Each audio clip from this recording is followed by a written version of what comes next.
Hello students, welcome back to physics with Shubham sir. आज हम important topics के series में एक नया चैप्टर लेके आए हैं और ये सबसे बदनाम चैप्टर, सबसे डिफ़िकल्ट लगने वाला चैप्टर इलेक्ट्रोस्टैटिक्स है, जो कि 12th फिजिक्स में बहुत डराता है बच्चों को। एक ट्रॉमा हो जाता है इलेक्ट्रोस्टैटिक्स पढ़ने के बाद कि पेपर 2 कुछ होने वाला नहीं है। तो आज हम सिर्फ इसके सबसे इंपॉर्टेंट टॉपिक्स देखने वाले हैं। और लेक्चर स्टार्ट करने के पहले छोटा सा एक डिस्क्लेमर जो मैं हर लेक्चर में देता हूँ कि ये स्पेसिफिकली जो लेक्चर है वो उन बच्चों के लिए जिनका फिजिक्स डिफिकल्ट जा रहा है। ऐसा नहीं कि जिनको सब कुछ फिजिक्स आ रहा है वो ये सिर्फ करके जाए, नहीं, जिनको सब कुछ आ रहा है वो सब कुछ पढ़ के जाएं, जिनको समझ में आ रहा है वो सारी चीज़ें समझें। जिनकी हालत ख़राब है, जिनको थोड़ा फिजिक्स डिफिकल्ट लग रहा है, ऐसा लग रहा है कि बहुत नज़दीक आ गया एग्जाम और कुछ हो नहीं रहा है, तो उनके लिए ये स्पेशल लेक्चर सीरीज़ मैंने चालू किया है। तो आई होप ये तुमको हेल्पफुल लगेगा। ऑल्सो इस टॉपिक से रिलेटेड सारे टॉपिक्स के इस चैप्टर से रिलेटेड सारे टॉपिक्स के लेक्चर्स मैंने अपलोड किए हैं, तो वो तुम देख सकते हो, मैं लिंक डाल दूंगा डिस्क्रिप्शन में। चलो टाइम वेस्ट नहीं करते हैं और स्टार्ट करते हैं पहले टॉपिक से। पहला टॉपिक है जो एग्जाम में आने का बहुत ज़्यादा चांस होता है, this is applications of Gauss's law. 3 applications होते हैं गॉस लॉ के। सिर्फ ये 3 डेरिवेशन कर लोगे तो तुम्हारा एक बहुत बड़ा पार्ट कवर हो जाता है। मैं यहाँ पे लिख देता हूँ ऑल 3 एप्लीकेशंस। बहुत हाई चांस होता है कि इसमें से किसी एक एप्लीकेशन पे डेरिवेशन आ जाएगा, जैसे कि स्फीयर वाला है, शीट वाला है और लॉन्ग वायर वाला है। ठीक है, बाकी बातें तुम ओरिजिनल लेक्चर में देख सकते हो क्या है कैसे है। मैं तीनों बता दे रहा हूँ, मतलब ये टॉपिक बता दे रहा हूँ कि इसमें से कोई एक आने का चांस हाई होता है। नेक्स्ट अगर हम जाते हैं तो मैं पोटेंशियल वाला पार्ट पूरा स्किप कर रहा हूँ क्योंकि बच्चों को बहुत ज़्यादा डिफिकल्ट लगता है, पोटेंशियल समझ में नहीं आता है, फील्ड पोटेंशियल रिलेशन नहीं समझ में आता है, बहुत सारी चीज़ें हैं। एक मैं तुमको एक ऐसा चीज़ बता देता हूँ जो तुम बाय हार्ट कर सकते हो इस चैप्टर से, वो है प्रॉपर्टीज ऑफ इक्विपोटेंशियल सरफेस। बस ये पढ़ लो। इक्विपोटेंशियल सरफेस समझने में बहुत प्रॉब्लम होता है, इनफैक्ट पोटेंशियल ही समझने में बहुत ज़्यादा प्रॉब्लम होता है, तो मैंने वो पूरा पार्ट स्किप किया। उससे क्वेश्चंस भी काफ़ी कम आते हैं, तो एक वो रिस्क लेके चल सकते हो। अगेन ये उनके लिए है जिनका थोड़ा डिफिकल्टी चल रहा है। आगे अगर हम बढ़ते हैं प्रॉपर्टीज ऑफ इक्विपोटेंशियल सरफेस होने के बाद, तो डायरेक्टली हम चैप्टर के एंड पे पहुंचेंगे।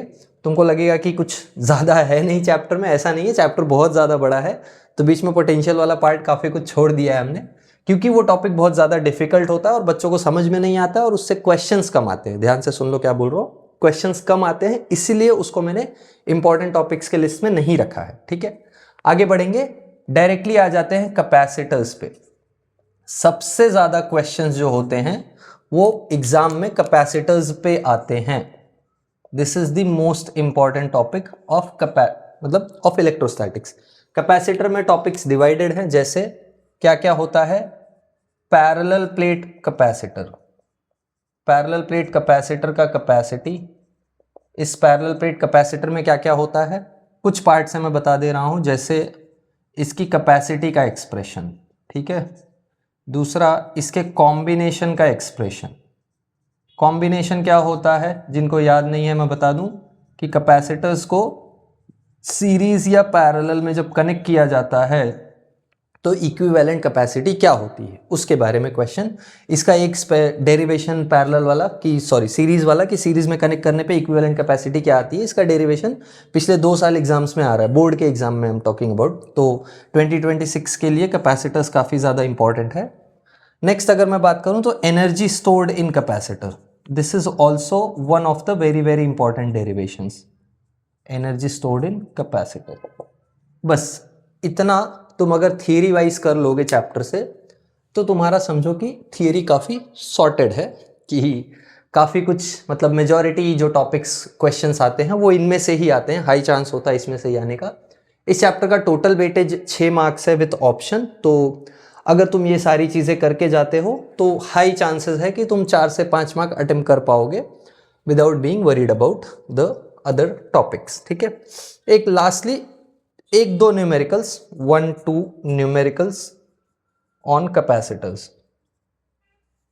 ये इसीलिए मैं लिखा रहा हूँ न्यूमेरिकल्स ऑन कैपेसिटर्स क्योंकि बहुत बहुत ज़्यादा फेवरेट टॉपिक होता है कैपेसिटर पे न्यूमेरिकल। जो लास्ट वाला डी सेक्शन का क्वेश्चन होता है ना, जिसमें 4 मार्क का क्वेश्चन आता है, तो यूजुअली उसमें 2 मार्क के लिए ये एनर्जी वाला डेरिवेशन पूछ देता है और एक न्यूमेरिकल साथ में अटैच कर देता है, या 2 मार्क के लिए कॉम्बिनेशन, उसके साथ में एक न्यूमेरिकल अटैच, या 2 मार्क के लिए कोई डेफिनेशन, उसके साथ न्यूमेरिकल अटैच।